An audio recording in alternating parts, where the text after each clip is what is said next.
A 30-pound silver carp clears the surface of the Illinois River. For a full second, the fish hangs in the August air, scales catching the light, mouth agape, tail still pumping, before crashing back into the brown water. Then another. Then 5 more. Then dozens. This is not a nature documentary about wildlife in some distant ecosystem. This is a Tuesday morning on the Illinois River. And somewhere in the chaos of leaping fish and roaring outboard motors, a bowfisher draws back a compound bow. A commercial netter hauls a line heavy with 3 tons of writhing silver, and a woman in a lawn chair catches a 40-pound fish with a butterfly net. Welcome to the most unusual fishery in America. Across the rivers and tributaries of the Mississippi Basin, from the sluggish backwaters of southern Illinois to the wide bends of the Tennessee and Cumberland, a single group of fish has transformed the landscape of American fishing. Not by drawing anglers in search of trophy catches or pristine waters, but by presenting a problem so enormous, so ecologically devastating, that the only solution was to build an entirely new kind of fishery around it. Asian carp. The name itself encompasses 4 species: bighead, silver, grass, and black, imported from Eastern Asia to the United States beginning in the 1960s and 1970s. They were brought to clean things up. Grass carp arrived first, introduced in 1963 at a federal fish farming station in Stuttgart, Arkansas, to control aquatic weeds. Silver and bighead carp followed in the early 1970s, imported by private fish farmers to eat algae and plankton in commercial ponds and sewage treatment lagoons across the South. The plan worked for the ponds. But the rivers had a different idea.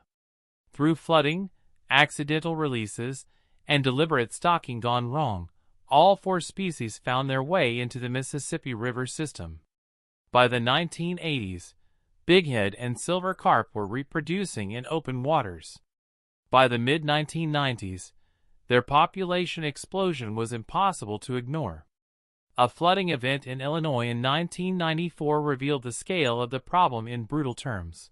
When the waters receded, most of the dead fish found on the exposed riverbanks were Asian carp, outnumbering native species 9-1. Today, these fish dominate stretches of the Illinois River like nowhere else on Earth. Research from the University of Illinois has shown that silver and bighead carp account for up to 75% of the total fish biomass in portions of the Illinois River, a density so extreme that scientists have called it, simply, a carp factory. An estimated 20 million to 50 million pounds could be harvested annually from the Illinois River alone, with hundreds of millions more available across the Mississippi watershed. And from this ecological catastrophe, something unexpected has emerged. A fishery unlike anything else in America, one where the act of catching fish is simultaneously an act of ecological restoration, where fishing tournaments ban fishing poles, and where the line between commercial harvest and conservation has disappeared entirely. Hello my friends, welcome to American Fishing Atlas. Subscribe to the channel, share and like. Thank you. The work begins before dawn. On the Illinois River between Joliet and Peoria, a fleet of commercial fishing operations has been waging a quiet, relentless campaign against Asian carp for over a decade. This is not recreational fishing by any measure. This is industrial extraction, a coordinated effort between the Illinois Department of Natural Resources, Southern Illinois University, the U.S. Fish and Wildlife Service, and a network of commercial fishermen whose families have worked these rivers for generations. The tools of this trade bear little resemblance to the rods and reels that define most American fishing. Commercial carp operations deploy gill nets and trammel nets stretching hundreds of yards across river channels. Seine nets, some as long as 300 yards, large enough to cover a basketball court several times over, are dragged through backwater channels where sonar has identified dense concentrations of fish. Hydroacoustic technology, developed in partnership with university researchers, allows crews to locate schools of carp with precision, then target them with military-like coordination. The numbers involved are staggering. A single morning's haul can produce 3 to 5 tons of fish. One record-breaking operation near Starved Rock State Park removes 750,000 pounds of invasive carp from a single stretch of the Illinois River. Since 2010, contracted fishermen working the upper Illinois have removed millions of pounds of carp, and the results are measurable. In the Dresden Island Pool, the northernmost reach of established carp populations, and the last major stretch before the fish could approach the Great Lakes, commercial harvest has reduced Asian carp biomass by 96%. These fishermen are not working alone. The Enhanced Contract Fishing Program, launched by the Illinois DNR with federal funding from the Great Lakes Restoration Initiative, pays commercial fishermen 10 cents per pound above market price for every carp they remove. The program has contracted with dozens of licensed commercial fishermen across multiple river pools, creating an economic incentive structure that turns ecological necessity into livelihood. But the commercial carp fishery runs on more than American ingenuity and federal subsidies. In a remarkable cross-cultural exchange, Illinois fisheries managers have consulted with experienced carp fishermen from China's Yangtze River Valley, where these same species have been harvested for centuries, to develop multi-boat drive techniques. The method works like an aquatic cattle roundup. Teams of boats use noise and movement to herd carp into tightening formations before encircling them with nets. The approach reflects centuries of traditional knowledge applied to a distinctly modern American problem. The fish themselves, once hauled from the water, enter a supply chain that is still finding its footing. The Midwest Fish Co-op, operating out of East Peoria, harvests approximately 5 million pounds of carp annually from the Illinois River. Processing facilities convert the catch into fish meal, fish oil, fertilizer, and pet food. But the most ambitious chapter of the commercial story is the push to put this fish on American dinner tables. In June 2022, the Illinois Department of Natural Resources unveiled a new name for the fish, Kopi, short for copious. The rebrand followed 2 years of consumer research and drew on a proven strategy in the seafood industry. Orange roughy was once marketed as slimehead. Chilean sea bass was the Patagonian toothfish. The hope is that Kopi can undergo a similar transformation, from invasive pest to sought-after protein. Chefs who have worked with the fish describe it as more savory than tilapia, cleaner than catfish, and firmer than cod, with protein levels second only to wild-caught salmon and high concentrations of omega-3 fatty acids. The commercial fishery for Asian carp remains a work in progress, part conservation program, part emerging industry, part experiment in whether Americans can eat their way out of an ecological crisis. But it has already proven one thing: with the right incentives and enough determination, commercial fishing can meaningfully reduce an invasive species that once seemed unstoppable. If commercial netting represents the disciplined, industrial front of the war on Asian carp, then bow fishing is its guerrilla counterpart, fast, loud, and spectacularly chaotic. Silver carp possess a trait that makes them unique among freshwater fish in North America. When startled by the vibrations of an outboard motor, they leap. Not modestly, not occasionally, explosively and en masse. Fish weighing 10, 20, even 40 pounds launch themselves 8 to 10 feet out of the water, filling the air with a barrage of airborne muscle and silver scales. The behavior appears to be unique to North American populations. The same species in Asian waters rarely exhibits this level of aerial acrobatics. For bowfishers, this behavior is not a hazard. It is the entire point. Aerial bow fishing for silver carp has grown into a dedicated subculture across the Midwest, centered along the Illinois River corridor near Peoria. Charter captains, some holding U.S. Coast Guard certifications, run specialized boats fitted with raised shooting platforms, LED light arrays, and reinforced rails. Clients draw compound bows fitted with barbed arrows attached to retrieval reels. The technique requires no traditional angling skill whatsoever. Instead, it demands hand-eye coordination, fast reflexes, and a willingness to stand on a moving boat while 40-pound fish fly past at unpredictable angles. The experience defies easy categorization. Participants describe it as part hunting, part target shooting, part extreme sport. Boats accelerate through narrow channels to trigger the jumping response, then slow or circle as shooters attempt to intercept fish in mid-flight. Helmets are not optional. Collisions with airborne carp have resulted in black eyes, broken bones, concussions, and worse.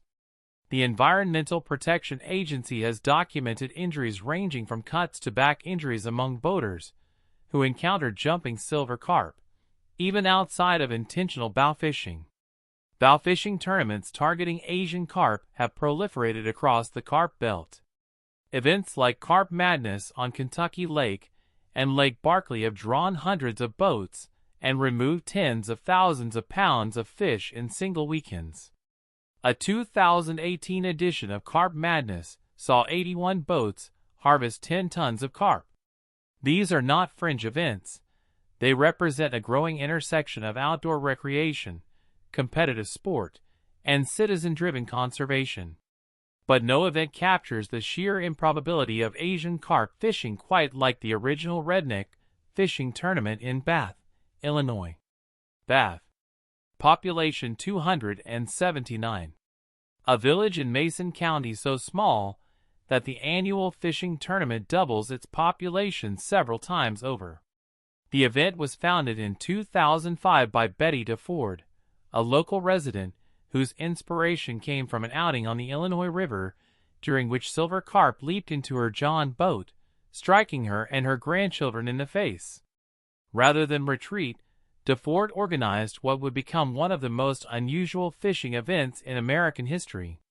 The rules of the Redneck Fishing Tournament are simple and deliberately absurd. No fishing poles allowed. Participants board boats and motor through a channel of the Illinois River for 2-hour heats, armed with dip nets, landing nets, and bare hands. The vibrations of the motor send silver carp erupting from the water, and teams attempt to catch as many as possible, snatching them from the air, scooping them from the surface, or simply bracing for impact as fish crash into the boat. The first tournament attracted 5 boats and roughly 200 spectators. Within a year, media coverage, including features in Time magazine and National Geographic, drew thousands. Participants have traveled from as far as Europe and Asia to take part. At its peak, the event pulled tens of thousands of visitors into Mason County for a weekend of what organizers describe as ugly fish, cold beer, good causes, and great times. The 2018 tournament removed over 5,300 fish. Previous years have topped 10,000.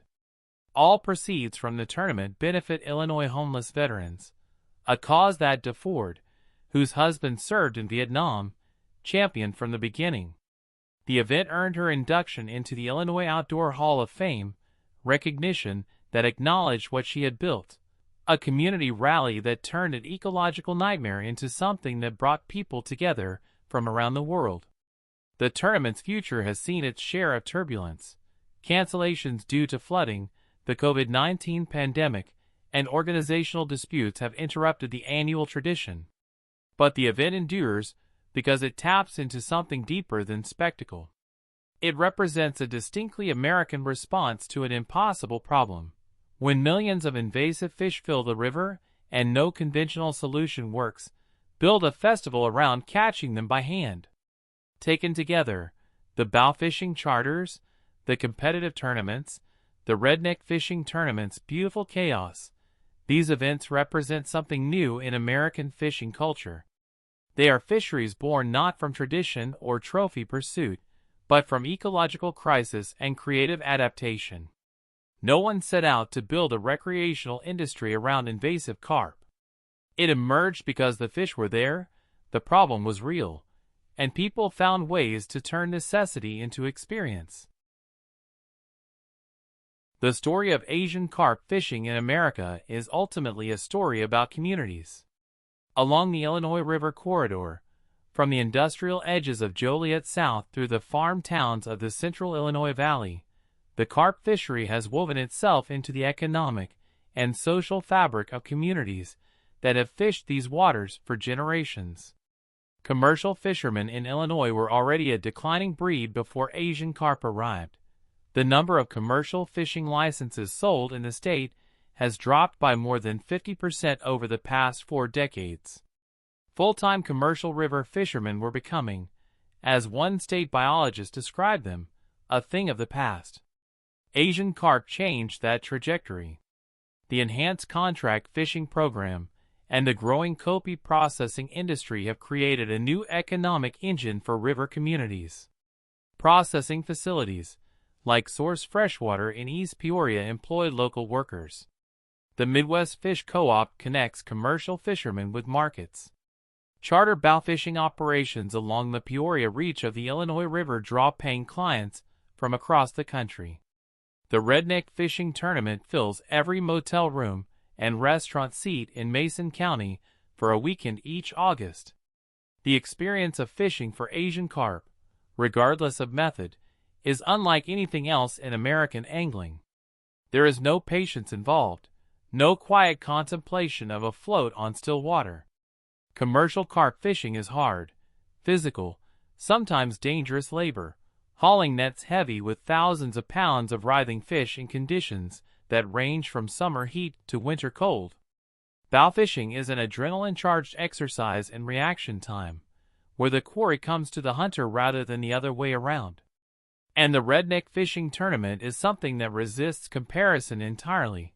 Part carnival, part conservation effort, part endurance test against an endless volley of airborne fish.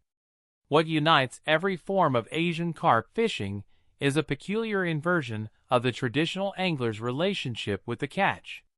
In nearly every other American fishery, the goal is sustainability, catch limits, size restrictions, seasonal closures designed to ensure fish populations endure. With Asian carp, the goal is the opposite. Every fish removed is a victory. There are no bag limits, no minimum sizes, no catch and release. Releasing a caught carp back into the river is, in some tournament contexts, prohibited. The ethic is total removal, and the more aggressive the harvest, the better the ecological outcome. This inversion creates a fishing experience that carries a moral clarity rare in outdoor recreation. Every bow fisher who puts an arrow through a silver carp, every commercial crew that hauls a 5-ton net, every tournament participant who snatches a fish from the air with a butterfly net is participating in the restoration of native ecosystems.